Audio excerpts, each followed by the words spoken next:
At World Parts Direct, we offer a massive selection of new, factory original, GM, and Mopar parts at guaranteed low prices.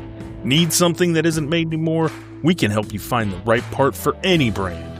If we can't get it, nobody can. There's even a next-day delivery option on more than 100,000 items. Visit worldpartsdirect.com or call 972-864-9777.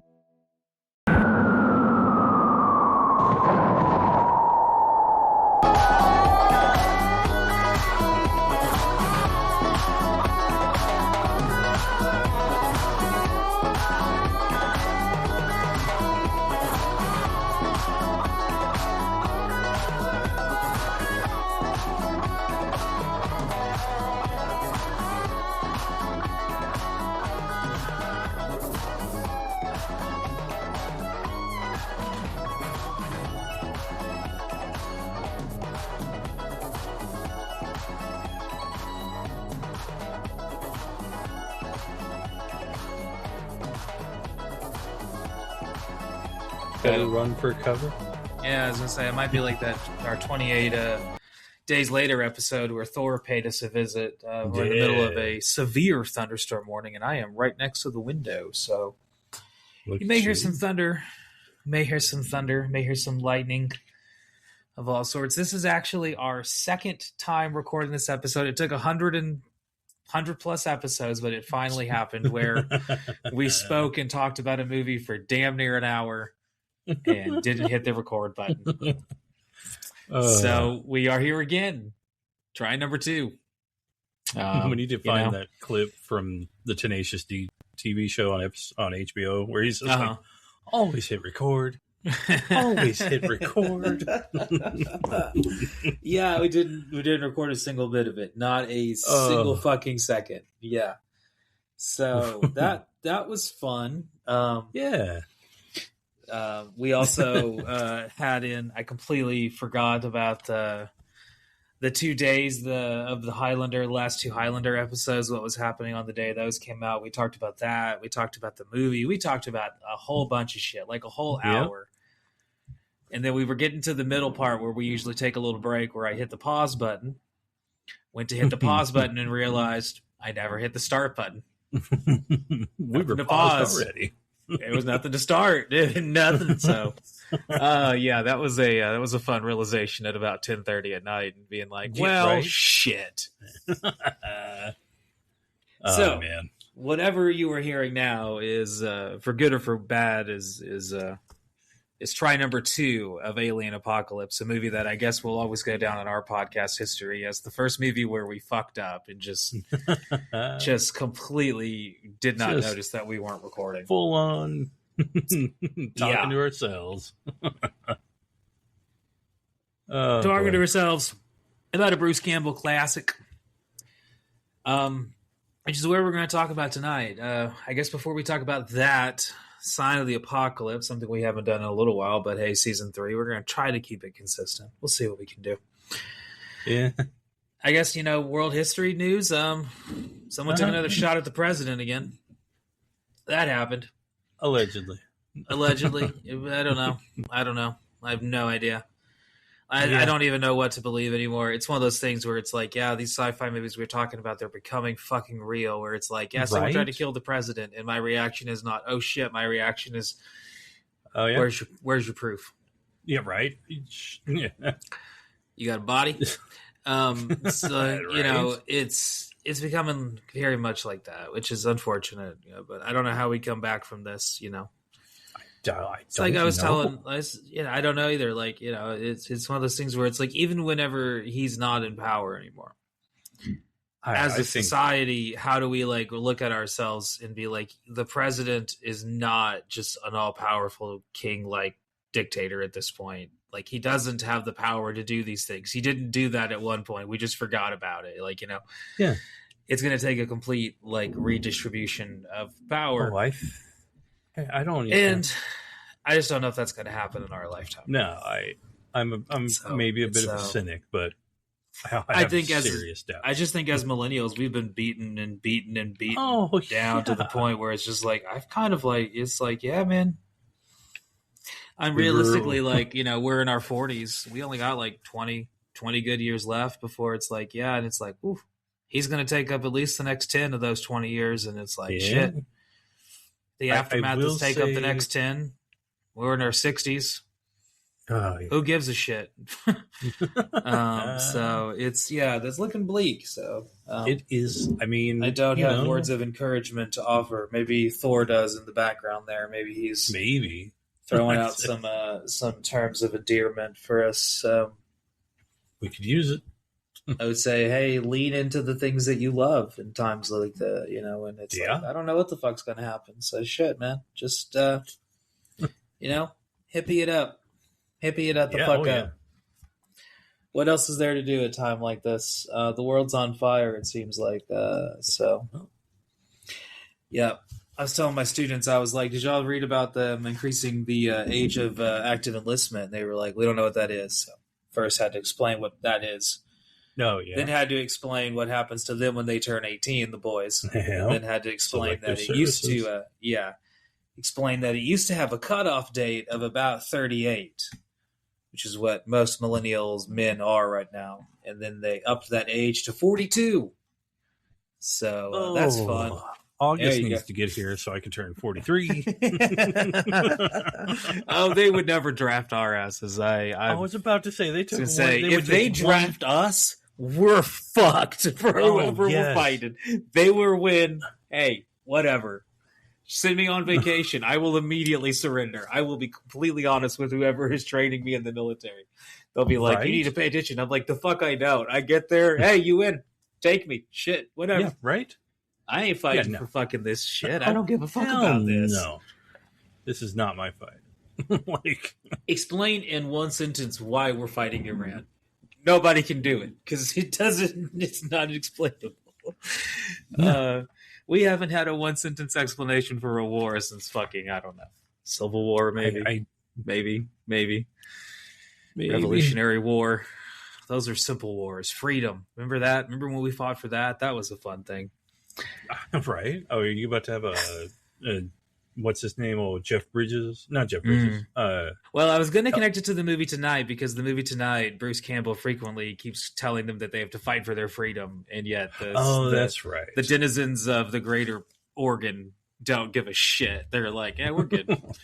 Until they see Spartacus, as played by Bruce Campbell here, show them the way. That's what we're talking about tonight. Alien Apocalypse from 2005, directed and written by Josh Becker. A Patreon that you can now subscribe to, and for the low price, you've heard of this, yes, for the low price of $3 a month, you can get access to our already over 100 episodes, 102 now episodes at the time of recording this motherfucker. Whoa! In addition, you now can get access to our Highlander television show Deep Dive, as we started a new podcast, a spinoff, if you will, called There Can Be Only One Podcast. And and in that one, we're going to dive into, we've already dived into the first 16 episodes of the Highlander TV show. And soon we're going to finish up the first season and then talk about the first two movies before getting into the second season, then the third, the fourth, the fifth, the animated show, the sixth, all the other movies, the anime. We got a lot, but we're going to go through all of it. I still haven't seen the anime, so I have never seen the anime. Or even heard of it, or seen a thing of it. Like, I don't even know. I just know that it exists. I just know that it exists. That's all. Awesome. That's all I know. I just know that it exists. I'm like, yeah, I know excited. It's a thing that exists. So that'll be fun to see. Yeah. So if you want to hear that, check that out. We're also going to. We finally got this confirmed just a couple of days ago. Actually, we haven't set up a first day of recording, but it will be happening soon. I wrote a 5th edition campaign, a tabletop campaign for me and my friends, something we have not done in, it's been a while now since we got a game together. So I started a group chat and said, as the Gen Zers would said, hit up the boys, and said, hey, y'all want to play some post-apocalyptic heist D&D game that I made? And everyone said, yeah. So we're going to do that. That'll also be on the Patreon. So you can see us fumble our way through 5th edition, as we have a bunch of people from that have been on the podcast, and then some people that have never been on the podcast. Some people that probably will never be on the podcast because we would be kicked off the internet for all the things that they would probably say. So, amazing. Yeah, it'll be a fun time. So you can check all that out on the Patreon, which you should give that a look at. It's fun. It also comes with a 7-day free trial. So if you just want to browse for a little bit, and hey, you can listen, see if you like it enough to stick around permanently. If not, we get it. Money's tight these days. $3 a month. There you go. I know. I don't know what you can do for $3 a month these days anymore, but you can get access to about. Oh, I looked it up. It's about like we're getting close to like 130 hours of recorded material. Soon we'll have enough material that someone could listen to us until the end times. So hopefully you're not doing that. But in the future, if you are, well, hey, let us hopefully go dig up our bodies and use us for oil. I totally forgot about future most people. Resourceful thing. That's true. See, I think in the present, and I'm just so egocentric like that. That is true. I don't even consider the folks that are listening to us posthumously. Yeah, that's true. Yeah, it is on the internet now. Who knows how long it'll be up there for? Could be decades and decades. There could be someone listening to us hundreds of years in the future now, just like sitting there listening to it right now as we're speaking, because time is an illusion. That's right. We're all working on anyway. Getting off topic, let's get back on topic before we fall down more time travel shenanigans. This movie, thankfully, does not get into time travel, although it verges on it. It does. The movies it rips off do get into time travel. Yes. Talking about Alien Apocalypse from 2005, written and directed by Josh Becker, who is mostly known for, doing a lot of things, collaborating with Bruce Campbell and Sam Raimi several times. He is a Michigan guy through and through, Mr. Becker is. Worked with Sam Raimi on the first Evil Dead, was the lighting director on the first film, as well as working with Bruce Campbell on Xena Warrior Princess, as well as the Hercules TV movie, as well as some of the original Bruce Campbell and Sam Raimi shorts that they did back when they were youngins in Michigan getting into the film world. They were doing little shorts together. He was there as well. Lots of things Josh Beckers does. So this is kind of going to be a theme that you can tell that Bruce Campbell is friends with this guy, right? And this movie is kind of like a favor movie where in order for Bruce Campbell to do a movie for the Syfy channel, which would eventually become Man with the Screaming Brain, he had to do 2 movies. This movie in order to do that movie. So he does this movie, and in the process of doing this movie, he gets in touch with all the people that he's going to then turn around and use a few months later when he makes his movie as the director, using a lot of the same cast, a lot of the same crew, a lot of the same locations, filming in Bulgaria once again. So kind of one of those movies where it is what it is. It's not the greatest movie ever. I had fun watching it, honestly. Yeah. There were some funny things about it. It's one of those movies that like, it's almost so bad it's good. It's a near cult movie. Like there are some things about it that you could definitely appreciate for like a funny level. Yeah. But it doesn't quite get there enough that makes you really just kind of fall in love with it, Yeah. Alternate title for the film was Humans in Chains. There you go. Very unoriginal. Very unoriginal. Is that probably should have ran that one through the old AI and come up with something different. The only time I would advocate. Yeah. So the uncredited co-writer here is actually a producer who also worked with Sam Raimi and Bruce Campbell and every one of those people I mentioned before. We're talking about Rob Tappert, who was a producer of all of the Evil Deads, Don't Breathe 1 and 2, Xena, Time Cop, Darkman, Young Hercules, as well as the Spartacus TV show. So more stuff with Lucy Lawless there as well. Yeah. In fact, speaking of Lucy Lawless, she was actually the original person they had in mind for the main female role in this movie, which would eventually be cast by Renee O'Connor, who was Gabriella in Xena. So kind of like, well, we couldn't get Lucy Lawless. What about her co-star? Right. We can get her. Great. It's one of those things where I'm like, I'm sure it is what it is. Yeah. It is what it is. You're getting a paycheck. You can't be too picky. I was about to say. Yeah. So before we get into the cast specifically, we're talking a little bit about the crew and a little bit about the producer here. So this movie was filmed by David Worth, who would be a filmographer as well as a cinematographer. He would also be a director. He would show up in a movie that we will talk about, Warriors of the Lost World, which is a post-apocalyptic movie starring Fred Williamson from back in the early 80s. Mad Max 2 ripoff movie. Mixed in a little bit with the Warriors. Oh, yeah. The editor of this film is Sean Paper, who would be also the editor for Veep, and then What We Do in the Shadows, Flight of the Conchords, and the Santa Clarita Diet. Some really awesome TV shows there. Yeah. And the executive producer is Peter Jason, who is mostly known for being the executive producer of the Sid Caesar series, that old comedian. All of his stand-up specials and everything he ever did that was ever put on TV was produced by this guy, as well as he was the executive producer of Complete Unknown. So actually got like an Oscar nomination there for himself for that film, which I'm a big Bob Dylan fan. I saw Bob Dylan in concert. I still have not seen that movie. No, me neither. I don't know why. I don't have a good reason. I just haven't seen it. Just hadn't seen it. Just haven't seen it, yeah. Mm-hmm. Well, speaking of haven't seen, a lot of the movies that Syfy Channel produced, I have never seen. I'm looking at the list here in front of me, and it is massive. Yeah. There are so many movies they produce. We're looking at, here are just a few of them. Alien Apocalypse, Alien Express, Alien Lockdown, Alien Siege.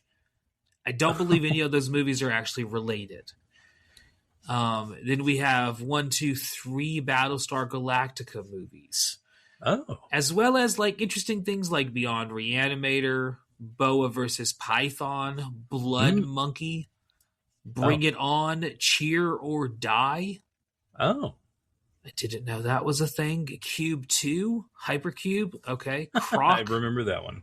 Yeah. Lake Placid 2, 3, 4, 5, and 6. Oh, okay. Good Lord. Yeah, you didn't know there were that many? I only knew of one. Well, you're learning. I'm learning. We also, so Syfy Channel, Ozark Sharks. Syfy Channel is going to be one that we talk about again because they produced a lot of post-apocalyptic movies, like a lot of them. So we will talk about them again at some point.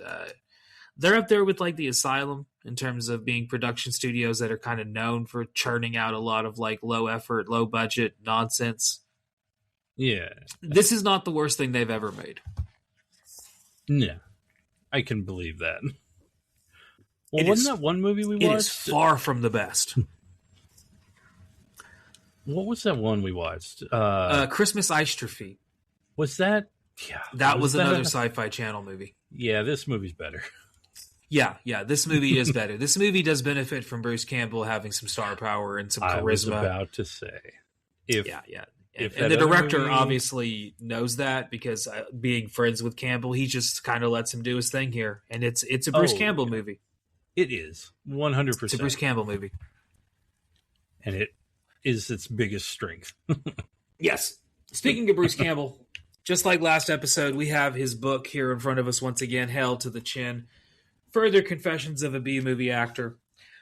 Another chapter, chapter 9, is dedicated to this movie. Not a very long chapter. In it, he mostly talks about his experiences in Bulgaria. And perhaps the most fascinating thing about his experiences in Bulgaria is his love of the people, his love of the food, but also his love of the fact that Bulgarians almost know no English at all. So most of the time when he is in this movie, if he's not interacting with Renee O'Connor, he is interacting with people who do not speak English and had to have all of their lines dubbed in afterwards by another actor. Oof. So he had to intentionally change his acting style. He had to basically lay out and give them space to give them space to cover, so that way they could dub in the lines. They had to, film a certain way. They had to pace things a little differently because of that. And I don't know if he wasn't told that going into it, but it's one of those things where he does mention it specifically. Here's what he says. The Syfy Channel alone was responsible for employing former Eastern Bloc actors by the truckload. It's always amusing to hear actors from distant lands fake an American accent. The Kiwis did it pretty well for Hercules and Xena, but the Bulgarians had much less access to the English language and certainly no need to learn it, so it didn't really work. This reality prompted Josh to warn me that he was going to have to replace 99% of their voices back in the States, and that I should be careful not to overlap any of my dialogue. If I talked over their lines, I'd then have to replace mine too. The sudden rush to shoot English-targeted material in Bulgaria and Romania caused a huge need for actors who could actually speak like Americans. Producers trying to fill the need scoured embassies, military bases, you name it.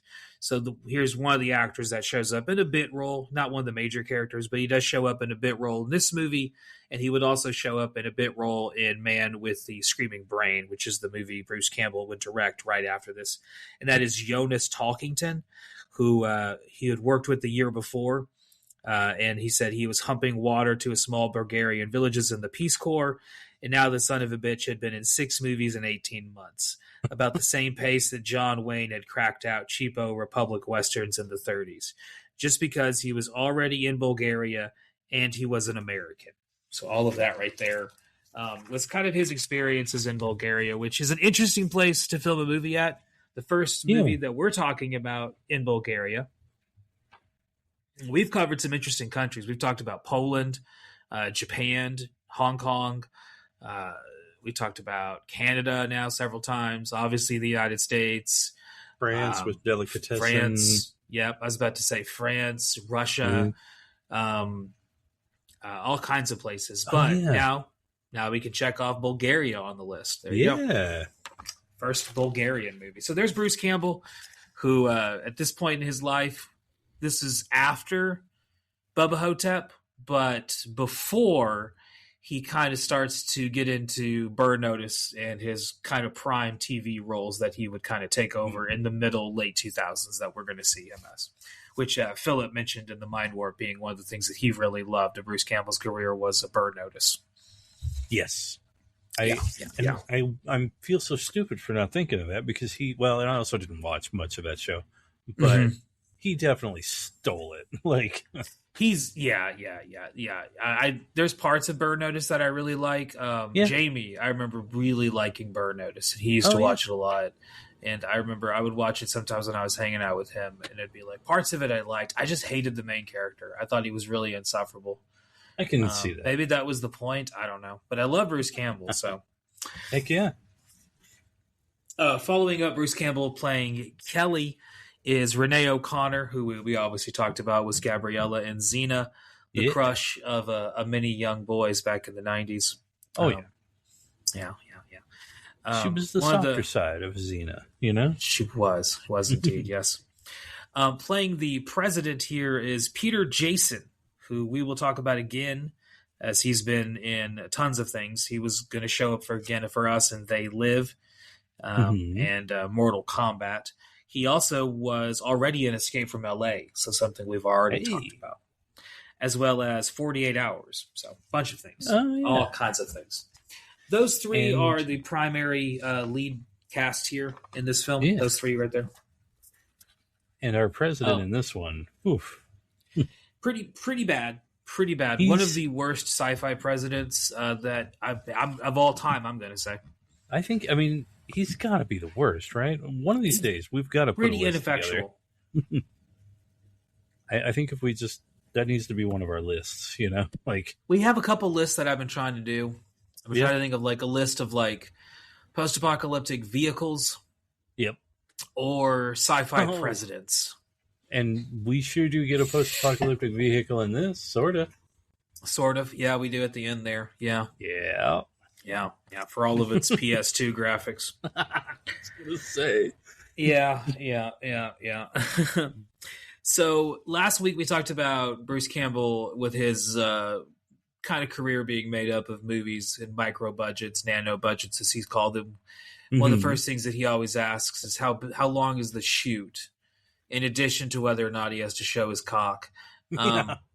Which is questions everyone should ask themselves. Next time I do a job interview, that's what I'm going to say. How many days am I expected to be at work? How long into it till I have to show my dick? Yeah, right. Like, just be honest with me up front here. Be like, sir, this is a bad interview for a Baskin Robbins.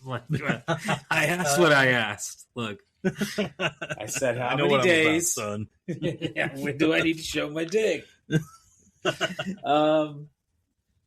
So this film, thankfully, no dicks, and very quick shoot, 17 days, which, holy shit, that's fast. A fast shoot.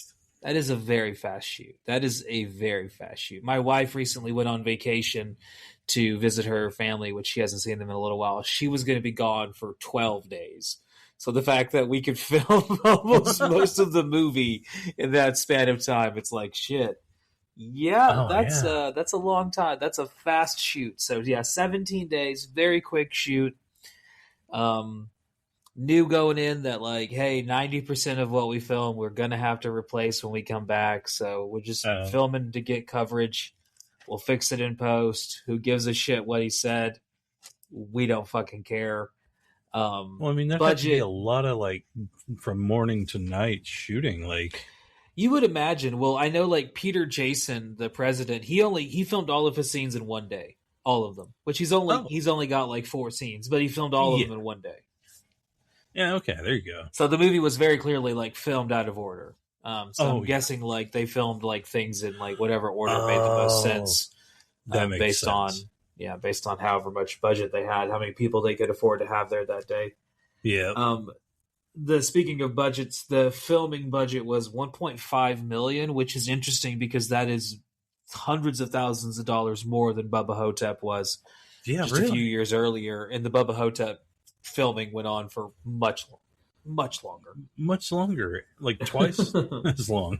Twice as long, yeah. So it's crazy how different directors and different budgets and just how everything kind of works together. Yeah, it's fun to see and that. And also how much better Bubba Hotep was, you know. Yes, Bubba Hotep is a much, much better movie than this movie. Oh, yeah. Do you want to know some Bulgarian facts before we move on to what was going on the day this movie came out? This is really want to know maybe Bulgarian the first facts. and only time we will ever talk about Bulgaria. I don't know of another Bulgarian movie that will rise to such intrigue on our show. Yeah, that's a tough one. Forgive me, Bulgarian listeners out there. Yeah. Send me your recommendations of your cinema, though. Hey, that'd be fun. Yeah. I'm always interested in trying out some new stuff. So here are some Bulgarian facts for you. It is the 16th largest country in Europe. Oh. There you go. In 1946, they joined the USSR. Mm-hmm. Obviously, the USSR would collapse in the late 80s, and so that would lead to the Bulgaria finding democracy in 1989. What was that album, Guns N' Roses? Going back in time, the first Gothic Bible was discovered to have been written in 381 in northern Bulgaria. And I'm sure it being Gothic means that it had a bunch of Joy Division stickers on it, I'm guessing. The forward written by Robert Plant. Or not Robert Plant. Robert, help me out. Robert Smith? Smith. Why did I say Plant? Oh, I saw a picture of Robert Plant recently. I just assume you always are thinking of Robert Plant. You're just like, it's always on your mind. I mean, he wants to be my backdoor man. So, During World War II, Bulgaria would join the Axis side. However, they did be one of the countries to refuse to give up their Jewish citizens to the Nazis. So, there you have it. There you go. They did participate in the first ever modern Olympic Games in 1896, which is kind of cool to see. They were there back then. And in 2021, they were voted the best country for the European women to work in, based on all factors in terms of pay and equality and equal protections among the law. So just European women listeners, of which there are probably none, but if you are listening and you're looking to relocate, maybe Bulgaria? Maybe Bulgaria. Check it out. I don't know. That's pretty cool. How much would a flight to be known for? Let's look up how much a flight to Bulgaria would be right now. Bulgaria flights. Oh, Lord have mercy. Well, that's expensive. Oh, no. Well, from here in Memphis to get to Sofia, Bulgaria, forgive the pronunciation if that's wrong, that would be about $1,195. Now, I don't know if that's one way or two ways, and that would include 2 stops. And it would be over 15 hours in the air. Yeah, I ain't doing that. No? I ain't doing that. Sorry, Bulgaria. I love you, but I ain't going to do it 15 hours in the air. If I was going to fly that many hours in the air, I would just go to fucking Australia. For real. That point, and also you would be able to communicate a little easier, since you were saying they don't really have a lot of exposure to English. There's not a lot of English there. Yeah, apparently not, which makes sense. It being a former Soviet bloc, they were kind of shunning the Americans. So why would they bother learning English? And that, maybe things have changed in the last 20 years, because it has been over 20 years since this movie came out. Dang. So perhaps things have changed in Bulgaria since then. If you're listening in Bulgaria, maybe. So say if you're listening and you're in Bulgaria, leave us a comment. Tell us what your civilization is like these days. Yeah. Tell us how wrong we are. Mm-hmm.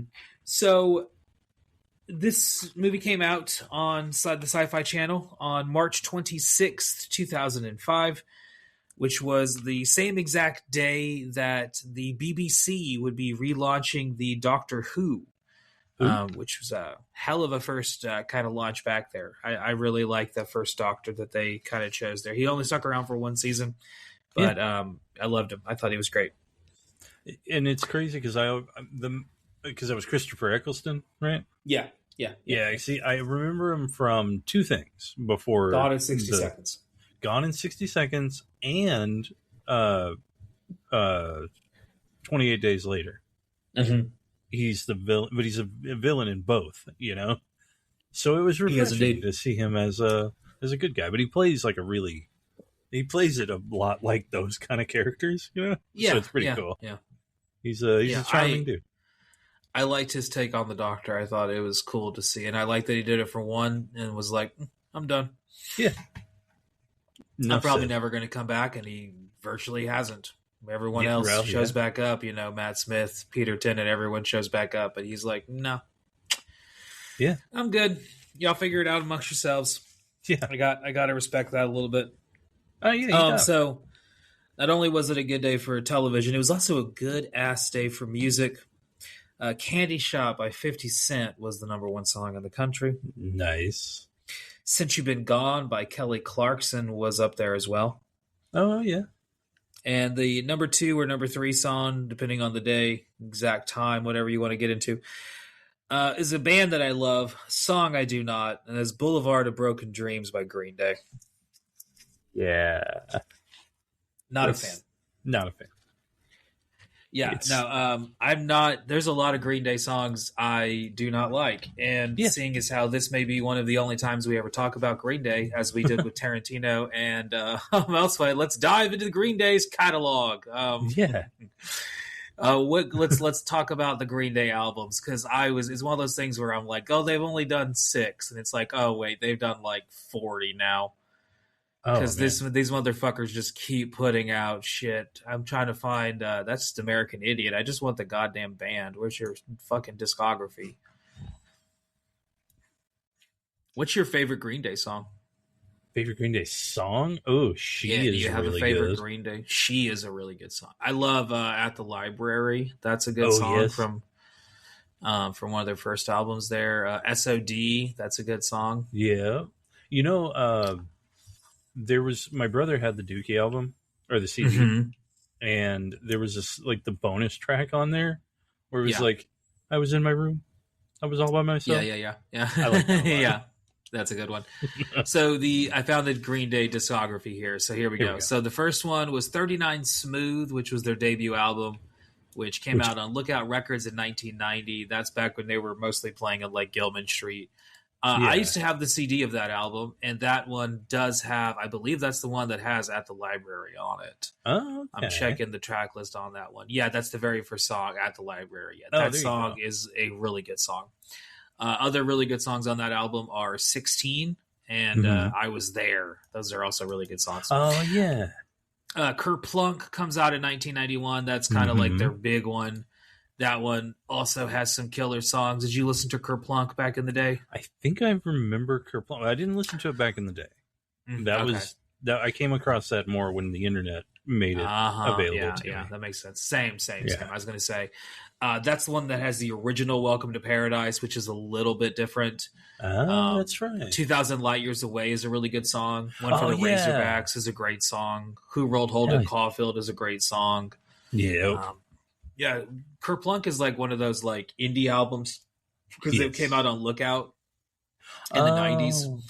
And it's really, really good. You can tell like why they would get signed by a major label. With the next album, which was Dookie, which obviously everyone fucking loves Dookie. Oh, hell yeah. One of the best punk albums ever made. Absolutely. I don't know how else you could, yeah. Now, not my favorite Green Day album. My favorite Green Day album is 1995 with Insomniac. Oh, that's right. I forgot about Insomniac. That one's got Geek Stink Breath, No Pride, 86, Brain Stew, Jaded, Walking Contradiction, Brat, Panic Song, Stewart in the Avenue. That's a fucking amazing song, Stewart in the Avenue. Yeah, that's an old like skateboarding song, too. Yeah, that's such a good song. That's my favorite Green Day album. I think that is Green Day at their peak was 1995 with Insomniac. I can 100% agree with you on that one. 1997, we get Nimrod, which is them getting a little experimental. Yeah, I think this is where they move away from like. I was gonna say this is where they kind of move away from straightforward like skate punk, like pop punk, and kind of go into like some weirder shit. Yeah, but I do like a lot of the songs on this album. Trying to remember. I'm looking at the track list here. You got Nice Guys Finish Last. That's a good little ska song. Hitchin' a Ride. That's a good little punk song. Yeah. I Like the Grouch. That's a fun song. Redundant. That's another kind of good song. And then we get a lot of we get an instrumental. We get kind of like a 1-minute song with Take Back. King for a Day is like another ska song. And then we get Good Riddance, Time of Your Life, which was their first let's make something slow and thoughtful. And it became a huge song in the 90s.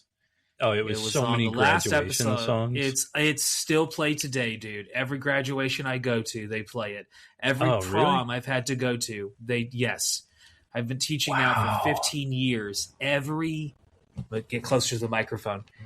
Every fucking year, they play Good Riddance as the goddamn kids. Oh my God, it's so cringy.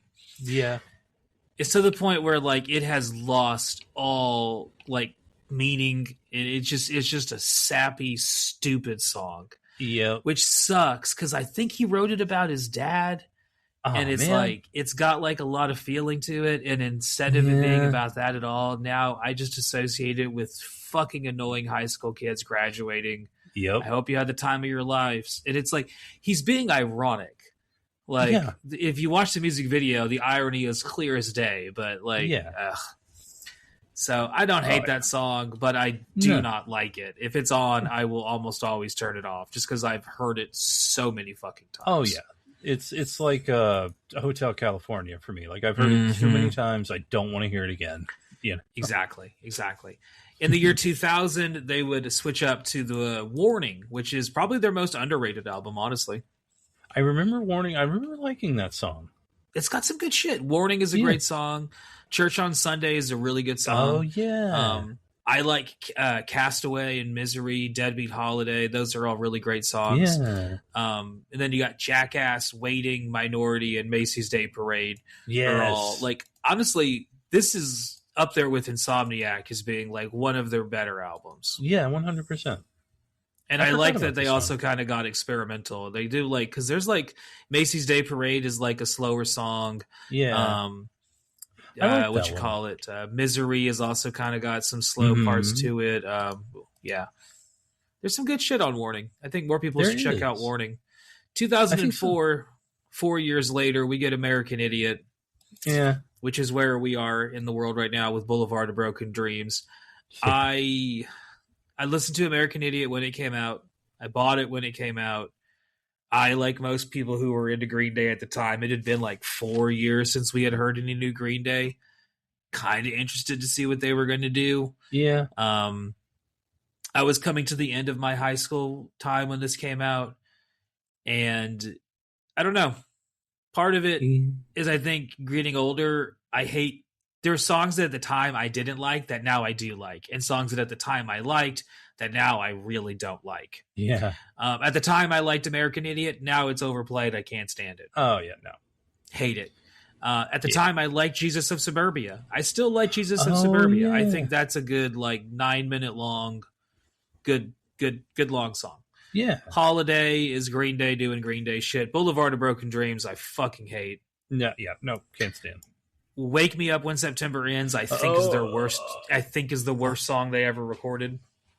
I guess they were trying to catch that emo crowd or whatever. I don't know. They had My Chemical Romance open for them on this tour, so that wouldn't surprise me. Oh, yep. Get the MCR crowd. Get them kids in there.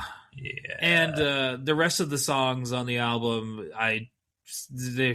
Letter Bomb is okay. Saint Jimmy is whatever. They kind of hit me or miss me depending on my mood, but you know. Yeah. And that was honestly where I kind of left Green Day was 2004. I graduated high school, got into other stuff. I still listened to them on and off, but their albums after that, I'm going to rank all of them as I don't give a shit because I haven't cared. But 21st Century Breakdown came out in 2009. I listened to it. I bought it at Target when it came out on CD.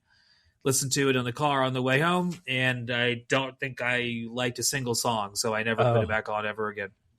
Yeah, that sounds. But it's got 21st Century Breakdown, Know Your Enemy. That's an annoying song. That's about the time like I got ready to skip the album. It's got an annoying like chorus where it's like, "No, your enemy." It sounds like an Anti-Flag song, which is not the band you want to like rip off. No, but it's kind of like them doubling down. They were like, "Oh, people want us to get real political," and so they got more political. I don't know. Apparently, the fucking Rolling Stones, David Frickel, called the 21st Century Breakdown a compounded bomb of classic rock ecstasy, no mercy punk assault, and pop song willies. It's like the Clash's London Calling, the Who's Quadrophenia, and Husker Du's Zine Arcade compressed into 18 songs. It's not like any of those albums. Those are good albums. It is not that good. That's someone stretching for a clickbait. And then in 2012, they put out 3 albums, Uno, Dos, and Tre, where they all like wrote out songs. They did like the Kiss thing, where they all kind of put out their own thing. Yeah. I never listened to any of these albums. I could not tell you a single song about any of them. No. I've already, because I'm a tad older, so I was definitely, I was done.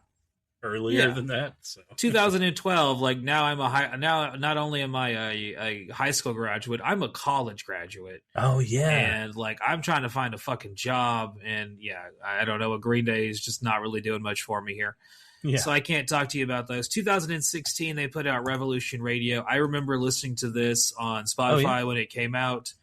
I believe I listened to it, all of it, one day whenever we were playing Heroes of the Storm, and I could not tell you a single fucking thing about it. That's how unimpactful it was. Do not remember a single thing about it. Damn. That was 2016. 2020, they put out Father of All Motherfuckers. That's the name of the album. God damn, dude. Which apparently has considered to be one of the worst covers of all time. It's inspired by glam metal, so there's that. Yeah, and it has become one of the main songs has become like a really popular song at hockey arenas. So there you go. But yeah, you got Father of All is the song that's become like a popular song at like hockey games. It says online, at least. I don't know. Yeah. We don't have a local hockey team for me to have gone to anything to see that, so I couldn't tell you honestly. I never listened to Father of All Motherfuckers, and in 2024 they put out Saviors, which I also have never listened to, but it was nominated for a Grammy for Best Rock Album, so maybe it is one of their better things in a while. Don't know. Once again, one of those things where it's like I can't see myself going back and being like, you know what? I want to get into Green Day. I really feel like I've missed a lot of their stuff over the last like 20 years. It's like, I feel like I'm good. Yeah, no. I feel like I'm good. I feel like I got the good years, and whatever happens here is just kind of going to be whatever happens here at this point. Like, I don't know. Yeah. I don't got anything for you there. No. So, no. That was our deep dive into the work of Green Day, a group that I don't know if we'll ever talk about ever again. They were, Billy Joe Armstrong does show up as, I think he's like Charlie Manson in a puppet movie at one point. He did do that. So there's that. But I don't think it has any connection to the apocalypse. So I don't know if we'll ever talk about it. But anyway, we will talk about Alien Apocalypse next, because we're going to take a little break and come back and talk about the plot of this Bruce Campbell extraordinary film. It's not that extraordinary. It's pretty normal. We'll see y'all in a second. I have a Patreon where you can now find all of our episodes from the previous couple years. We've been doing this now, over 100 episodes. You can find them all on Patreon completely for free. If you want to spend a little bit extra, you get access to a brand new show called There Can Be Only One podcast, where we do a deep dive into the world of Highlander, just like we have been doing for the post-apocalyptic world, except we are going to dive into every episode of the TV show, every movie, every episode of the animated show, every episode of the anime, or is there an anime movie? I don't know. Fuck all about the anime. I do know there's a tabletop RPG. We're probably going to play that as well. All kinds of stuff on the Patreon, as well as member shout-outs on all the episodes, bonus content for every episode, where we have you a little extra thrown in there, a little extra 30, 40, 50 minutes sometimes thrown in there just for fun. All kinds of goodies for $3 a month. It's a pretty good deal, I think, and you get a 7-day free trial. And so yeah, if you are interested, feel free to check it out. Should be a link to wherever you were listening to this at right now. Thank you. Bye.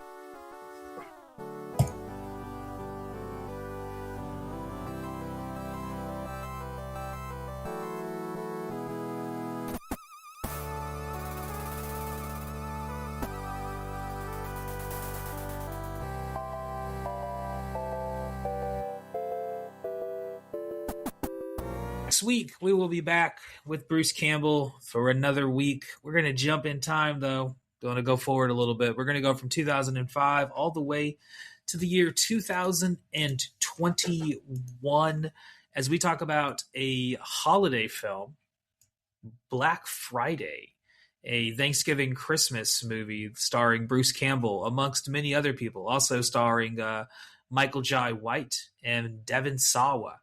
As well as Ryan Lee and Seth Green's voice. So lots of people. It's a movie that has a lot of negative reviews online, where I kind of really like this movie. A pre-apocalyptic holiday good time. Never heard of this one. It's one of the ones that I almost had us do in December when we were doing like Christmas themed movies. But there's a lot of Christmas themed apocalypse movies, and so I was like, maybe we do Black Friday at a different time. Yeah. Started talking about Bruce Campbell. Hey, perfect opportunity. Let's talk about Black Friday. Also, we get to talk about fucking Devon Sawa. Yeah. What else do we get to talk about him? And Michael Jai White. And Michael Jai White as well. Yeah. So tune in for that next week. Black Friday is a underrated movie, and it is streaming on so many different things. So you can watch it for free before or after our little review. See y'all next week. Yeah.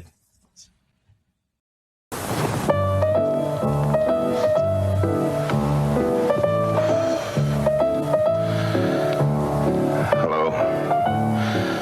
I'm Orson Welles. I direct films and act in them. What we're always trying for, of course, is perfection.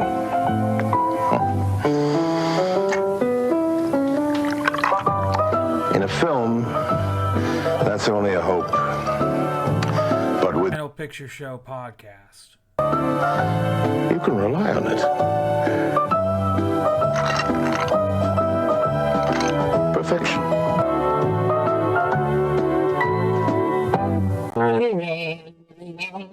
Stereo.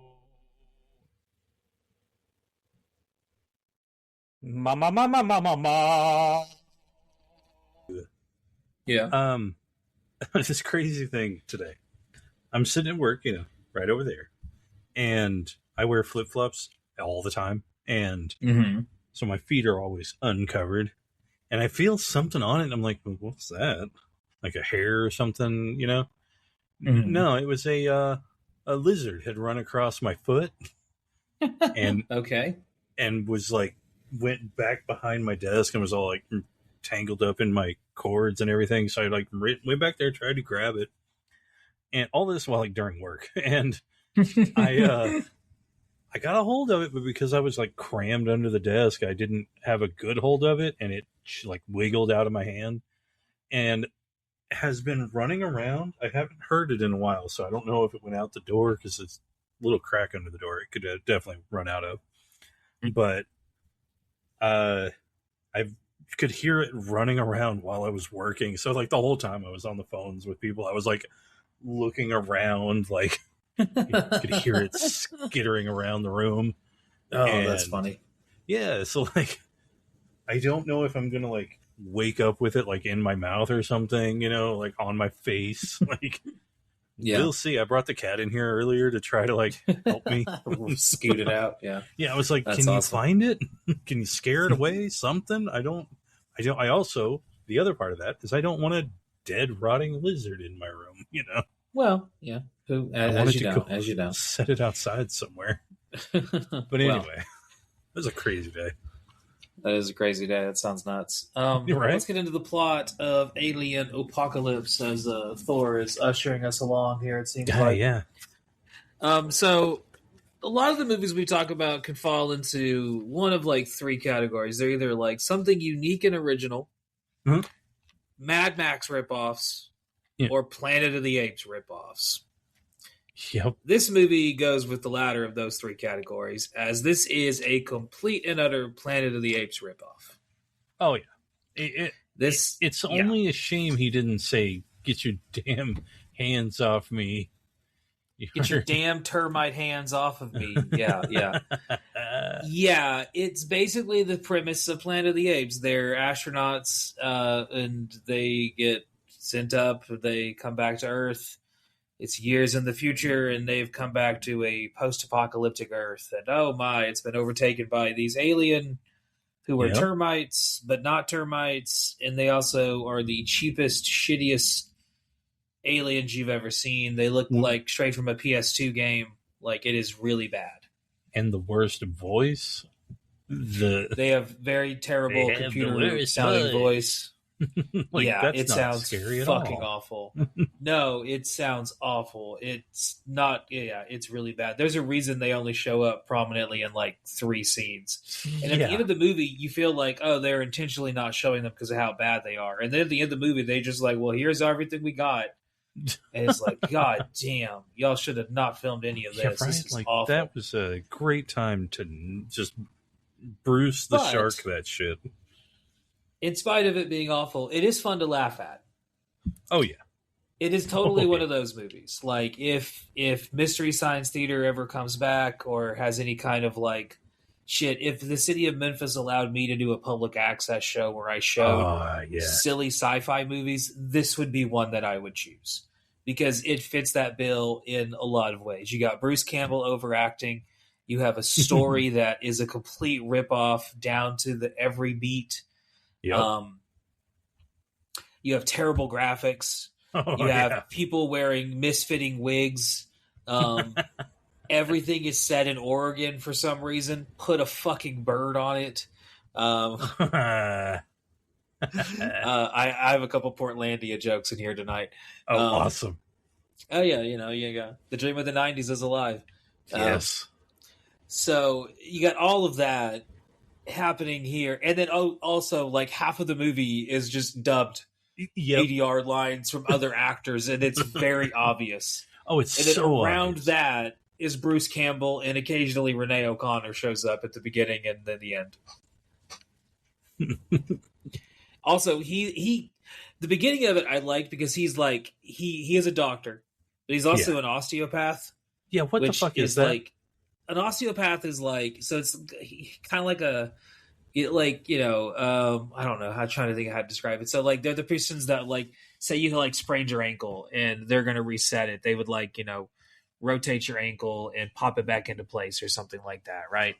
Yeah. Kind of like chiropractor. Kind of like a chiropractor. Yeah. That's what it felt chiropractors like. aren't doctors. No. And neither are most osteopaths. They're not doctors. Yet he is a doctor and is like proclaims himself to basically be Jesus at the beginning of the movie. Yeah. Just kind of funny how it turns around at the end that he's like the opposite, but Yeah.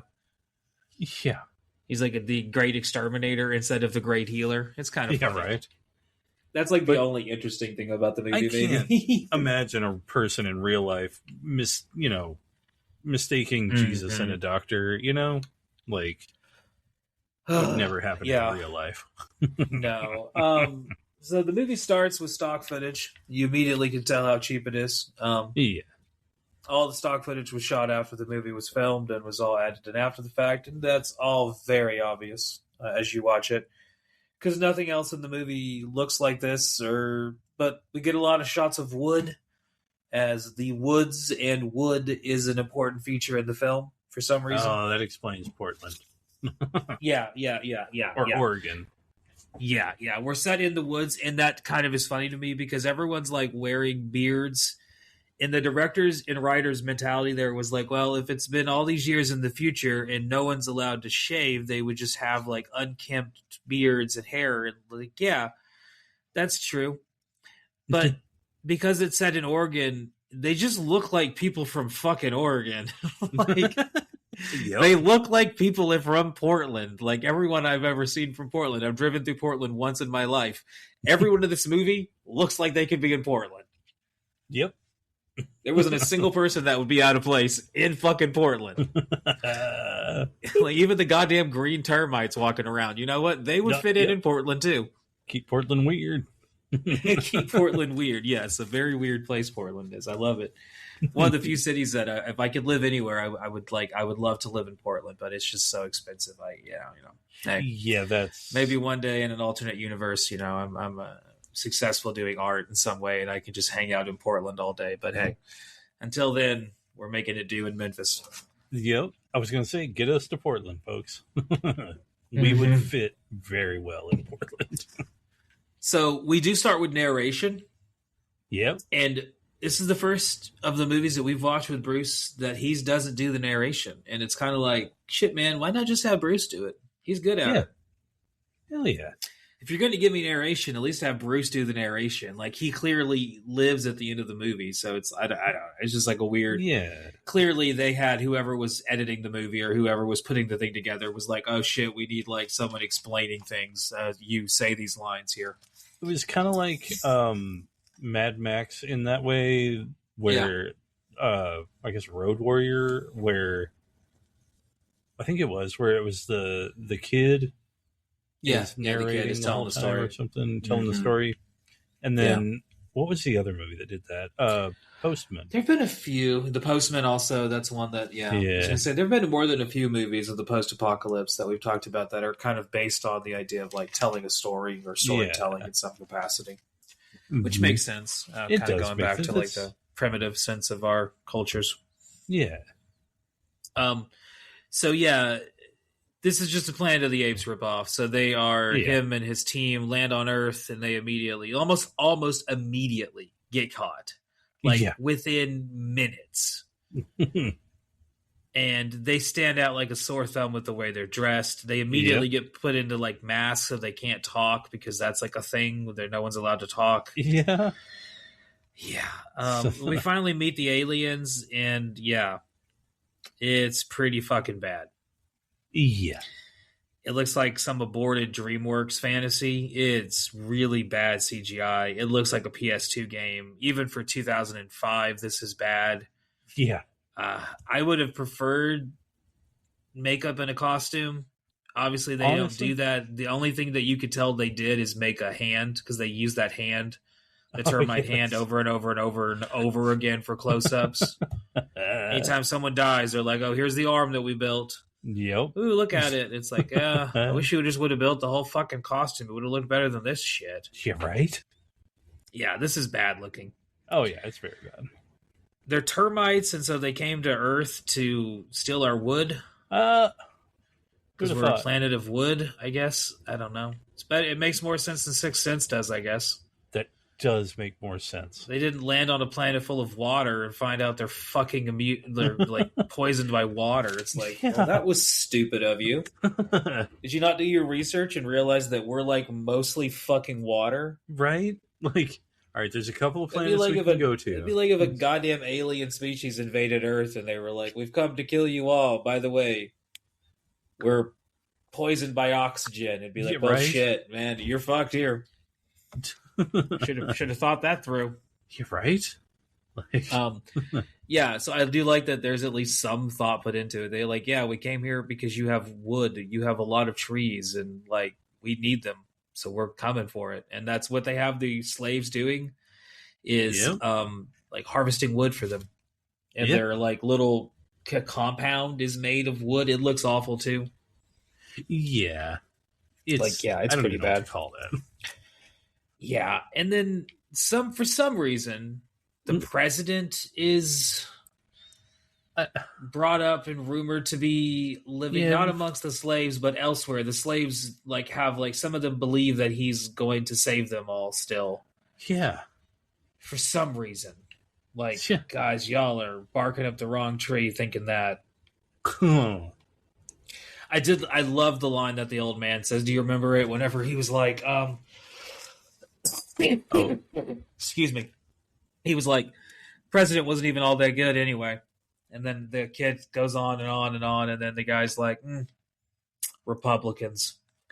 Oh, that's right. Loved it. I was like, that's a good line. That is a good line. That is a good one. And he's just like, yeah, fucking Republicans. It's like, there you go. So yeah, that's kind of the setup of the movie, is that we have these slaves. Bruce Campbell is an astronaut who gets kidnapped and put into the slaves. This is the exact same thing as Planet of the Apes so far. And just like Planet of the Apes, he's going to, and Spartacus for that matter, he's going to lead a slave revolt to overthrow his termite captives. Because that has to happen. Also, there's a love plot thrown in here. It kind of comes out of nowhere, if you ask me. Yeah, it's just as forced as a lot of other post-apocalyptic movies. There's a couple forced things here. The Renee O'Connor like falling in love with him, and I guess just like because like proximity, like, well, he's the only available person, and everyone around me is fucking like bunnies, so I guess I better fuck Bruce Campbell. She did walk in on one couple, and I guess it was like, she walks in on one couple, and they're just going at it. She wasn't going to join them, so... Makes sense. I mean, Yeah. If the world is ended and you don't really know, like, the societal norms behind sex, that you're supposed to usually go behind closed doors to do it, you probably would just do it caveman style. Like, well, we felt like fucking, we're just going to start fucking in front of everybody. Like rats. Yeah, basically, like just like bunnies. Like, hey, we're doing it. Yeah, rats, Night of Terror. They just like, hey, we're gonna do that right here in front of everybody. Yeah, I do like that. Like, everybody's got long, dirty, nasty looking hair. Everyone's gross looking, other than Bruce Campbell and Renee O'Connor. The other reason maybe she goes for him is that he's the only one that looks like he's showered in the last century. Exactly. Like, what are you gonna go for? Yeah, because like their whole love, like it's not like whenever they land on the planet, like they're not like oh wow, they're in love with each other, or, anything like that. It's immediately like the other people they're around just get killed pretty much immediately, leaving just them two, and it's like, well, I guess we might as well. Yeah, I mean, yeah, that's about as much love development as we get. But it does serve the rest of the movie, because that becomes like the major focus as they get separated and he has to get back to her. So I guess that's what you got to do. I would have gone further with this movie, because like I think this is one of those movies where it's got a lot of like base level ideas, but it needed somebody in the writer's room to say like, and then, like, they're mute, right? Like all the termites don't want any of them to talk, but you could double down on that and be like, well, not only that, like people have had their mouths completely like torn out, like no tongues. So like when they can't talk at all, so everyone has to speak in sign language. And then you could have had the whole movie be like, well, now they have to communicate and they don't speak the same language literally because they're speaking in like a modified sign language, You could have done a lot of fun stuff with that. Oh yeah, they did do a sign language thing. They do like a little bit of sign languages, but I was like, that's what I meant. Like double down. Yeah, they on should have that. doubled. Like, yeah. Well, I was make going it to to where say like they've literally made up a new sign language. That would be cool. Without having any knowledge of the previous one, because they just have no way of communicating because they've had all their tongues ripped out, or they've the termites have done some kind of punishment where they've taken away their ability to speak. And then you would have covered your base with like the whole, no one in the movie can actually speak English, Is this like, more well, of talk. Is this like more of a Planet of the Apes ripoff thing where like the humans don't talk? I think so. I think I think it's that, but also partially like means to an end. Like nobody can't because they don't speak English. So it's like, well, let's just not have them talk then. Save on having to ADR everything. Exactly. Yeah. Just have no one talk. Yeah. But like I said, you could have doubled down on it and done that a little bit more. I think so. Fuck it, make Bruce as a doctor, make him a speech therapist. He's a speech pathologist. He's just something with people who can't speak. He lands here, but I don't know, something. There's a lot of things you could have done. Yeah, the movie doesn't really do that. The freedom scene at the camp, the first one he does, where Bruce Campbell frees Renee and he screams freedom and nobody gives a shit. It was pretty funny. That was like one of the cringiest scenes I've ever seen in a sci-fi movie. It was like, freedom! And everyone's just like, so anyway. Like, we got this wood to deal with? Nobody gives a shit. It's just like... It's very funny. It killed me. It's one of the best scenes of the movie. Just him screaming like that. If I can add it in the clip, I will totally add that in. That may be like one of the Patreon bonuses, is they get that in the Republicans clip thrown in there as well. I don't know. We'll see. Hey, yeah, because if it doesn't require the same rules or whatever. I don't know. I don't know if Patreon does or not. We'll see. We'll find out. So, of course, him and Renee fall in love because if you have a female character in a post-apocalyptic movie and you lack the ability to give her adequate character development, have her interested in fucking. That's how you do it. That's yep. Yeah.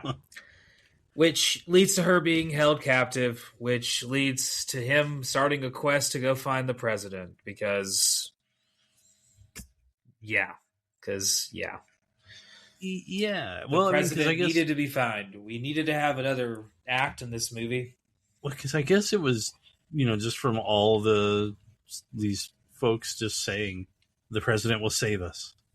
So he's like, well, I guess and his freedom screaming didn't work, so let's go get this guy. No, they didn't give a shit. Yeah. So he's like, let's get. So he starts this quest to. Yeah, he starts this quest to find the president. This is where we meet Tyler. The character is played by Valentin Gillespie, who only was ever in 3 movies, almost all in Bulgaria. I think he's really good in this movie. Yeah, absolutely. I thought he was one of the best characters in this movie. I thought his performance is really fun when he shows up, and I also like that all of these characters have like very normal sounding names, like Tyler, Bob, Chuck, Alex, Jeff, and yet they're very clearly non-Americans. Great.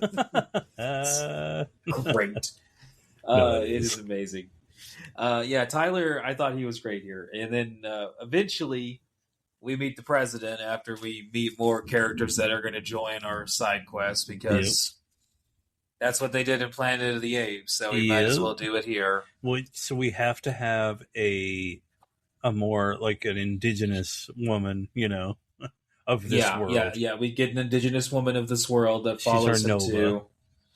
Yes, the Nova. And also he's like his being a healer makes him kind of Jesus-esque. Jesus also had disciples, so hey, let's throw some more people on his team. Hey, why not? Yep. It also at least gives Bruce someone to act off of. Yeah. Which obviously most of these people are not speaking English, so it kind of really takes his performance and it makes it very clear like how good of an actor Bruce Campbell is. Because you don't really notice until you're told everyone he's talking to or acting off of, none of them are actually speaking English. Yeah. Oh, it's very clear. Yeah. So we finally meet the president, one of the few English-speaking performers in the movie. He has, he's just doesn't really have any more to give. He's pretty much given up. He's just like, wait, do what? Revolution? What are you talking about? Yeah, what revolution? He has no idea what the hell's going on. The whole president thing is kind of dumb and goes nowhere. Yeah. And it only serves for him to show up at the end of the movie and just be like, whoa, you're the man now, dog. Like he doesn't do anything. Like he does nothing. The president is here for no reason at all. It's really funny. Yeah. And then the next big thing that I noticed that we had to do is some of the followers of Bruce kind of get off the beaten path, and one of them goes and rapes a girl. Yeah. That needed to happen. It's extremely odd. Yeah. Yeah, the Nova character of the film just gets sexually assaulted. Yeah. We don't see it happen, but we see the aftermath, and he's just like, what of it? And Bruce rightfully fucking kills the man, which good on him. But still, it was just like, well, that was weird. Like, why did we need to throw that in there? Yeah, right. Of all the things in all of the movies, this movie needed to have a sexual assault subplot. Okay, yeah, really. Okay. Probably could have used a woman writer in there to be like, yeah, no, that's kind of stupid, guys. Yeah, I do different motivations, I do love the one-liners that Bruce throws out throughout the movie, though. Yes. Right after he kills the rapist, I love the one-liners. He's very clearly having fun with this movie. Oh yeah. Yeah, because the rape scene kind of goes nowhere and accomplishes nothing. Yeah. She doesn't change as a character because of it. It doesn't further the love element that she's having with the other guy. No. It does literally nothing other than be like, well, you see what he did? He killed a guy. It's like, yeah. Yeah. No shit. Okay. Cool. So, yeah. Well, we get to the end of the movie, and this is another part of the movie that shows up in the book, where Bruce mentions that like a lot of the Bulgarians were unfamiliar with how to shoot a bow and arrow. And he mentions that growing up in the Ozarks and the Arkansas, and before he moved to Michigan, he, grew up on farms and whatnot, small towns. He learned how to shoot himself a bow and arrow. Yeah. So he was familiar with the process, but he said the others were not. And so when they said fire, the arrows were just coming from all directions. And so one of the things at the end of the movie that you'll notice if you freeze it at the end of the movie is that none of the bows have strings. So when they are firing the arrows, they are just like lighting them up and then just throwing them. So that leads to almost all of the arrows that actually hit the termites. All of those are computer CGI animated. And it's very obvious. The termites also look terrible. The arrows look terrible. The vehicles they show up in look terrible. The way they bite off heads looks terrible. The way they bite off heads looks terrible. Every part of this, all of this is bad, but it is so bad, it is kind of fun to watch. It is. It is. Because amongst all of this, we get Bruce Campbell just like destroying things. Yep. As he screams and shouts and growls. And where the fuck did he get this like 18th century saber from? Yeah, really. Seriously, like where the fuck does he? I was going to ask you, where the fuck does he pick it up at? I don't remember. Was it at crossed over into goddamn Highlander for a second? Like where the fuck did he get that sword? It wasn't even a glass. Where did you get that glass? Like seriously, where the fuck did he get that sword? Do you think he got it from the president's house, or? I guess he just stole it. I have no idea. I don't even remember. I remember like watching the movie, and all of a sudden he just brandishes a saber, and it's like, ha! And I'm like, where the fuck did you get that sword? That might be our first short, our first merch. Where the fuck did you get that sword? That would be awesome. So yeah.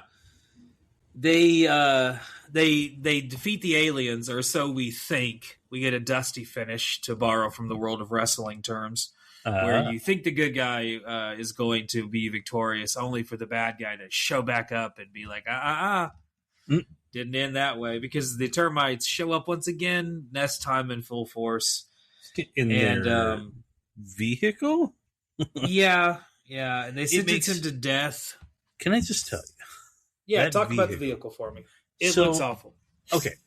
The way that they have it set up, it's CG very clearly, but yeah, very clearly. They open up this hatch and it's just empty inside where they can run out. But then they have these little missile launcher things in the sides of it where it was empty space in there. That's just a hole to the inside. Is there just a guy in there holding like a bottle rocket out or something? Like, I don't know. It doesn't.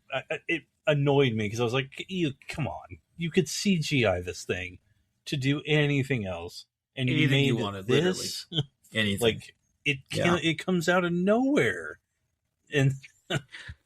Yeah, it's not the most well thought out thing at the end here, but it is, once again, it is kind of so bad it's good. It is pretty fun to watch, especially when we get to the end. So they sentence him to death, and we immediately get the Spartacus scene where everyone's like, I'm Spartacus. All right. Yep, we get it. So yeah, the last little thing here is where we have like Bruce just brandishing a saber, killing aliens indiscriminately. Yeah. It's kind of fun. Pretty fun. The president shows back up only to say, like I said, you're the man now, dog. He's got a nice puffy coat on. That's cool. Yeah. That's nice of him to show with a nice puffy coat on. And then we get the end of the movie, and this I will have to include for the Patreon because this scene will be forever stuck in my mind. The scene at the end of it where they're just walking the I guess the fields of Oregon, and it's just showing them going to alien settlement to alien settlement, overthrowing them. Yeah. And it's Bruce in what I can only describe as like them walking in the field, and then intercut with that is his face cutting aliens as they're green blood just ejaculates on his face over and over and over again. This just keeps happening. And it is one of the only things in the movie that I was like, okay, yep. Because I had gone from like, this movie is bad. This movie is so bad it's good.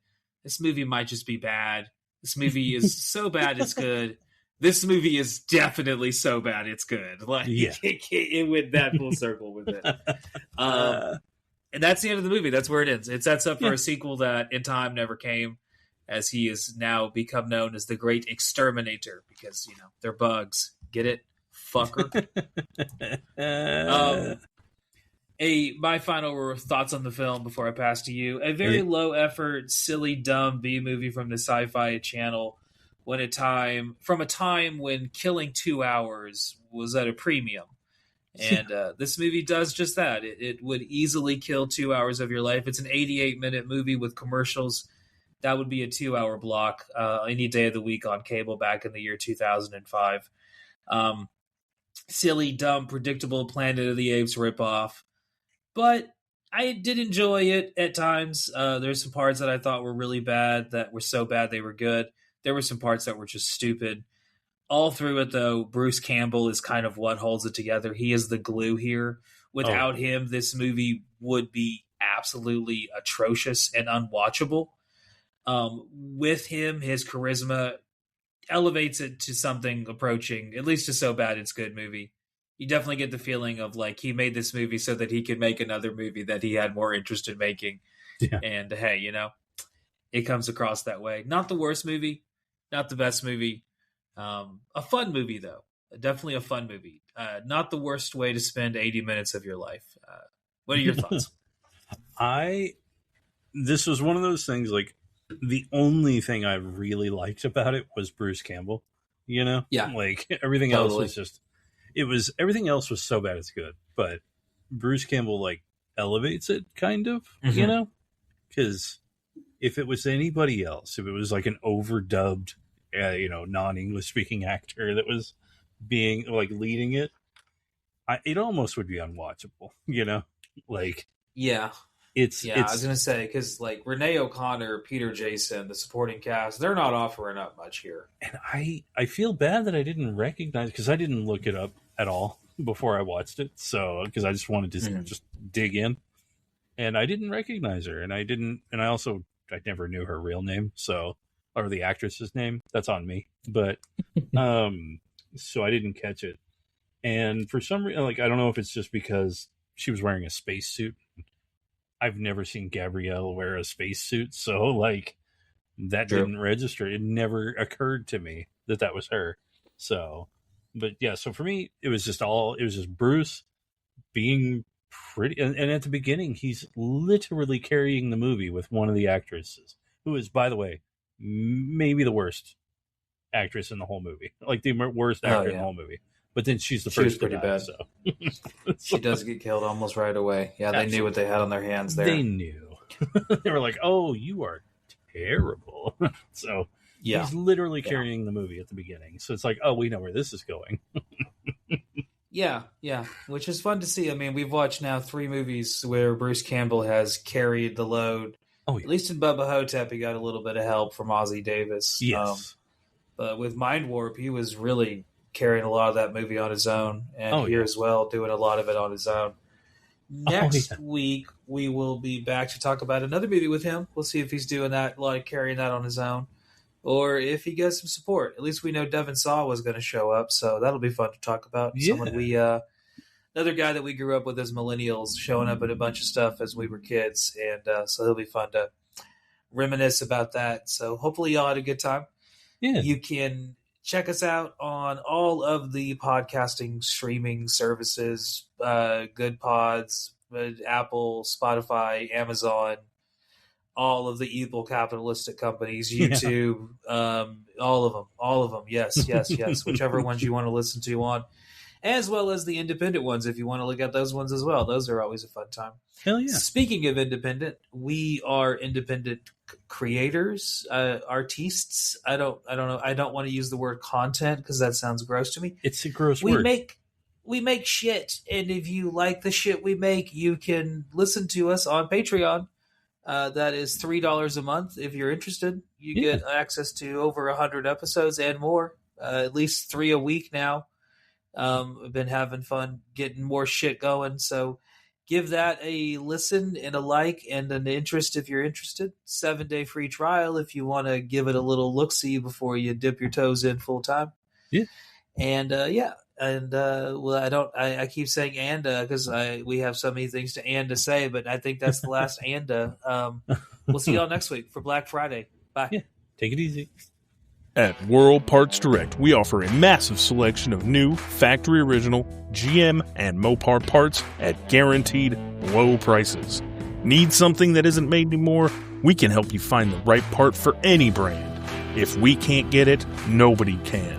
There's even a next-day delivery option on more than 100,000 items. Visit worldpartsdirect.com or call 972-864-9777. Hot damn, college boy. Thank you for coming and watching the show this week. Every single week, we come back and talk about a post-apocalyptic movie. And it's a good time.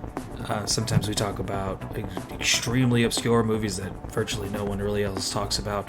Sometimes we talk about mainstream stuff that pretty much everyone talks about. So either way, you can come back and get some enjoyment. Hopefully you enjoyed it. If you did, you could give us a like, subscribe if you're watching on YouTube. If you're watching elsewhere, then rate the show 4 or 5 stars, whatever you felt. Leave a comment or anything of the sort. It helps with the engagement and all of that fun stuff that people always talk about at the end of these episodes. So thank you sincerely for listening, if you have listened, and thank you. I don't know what else to say. Just a simple thank you.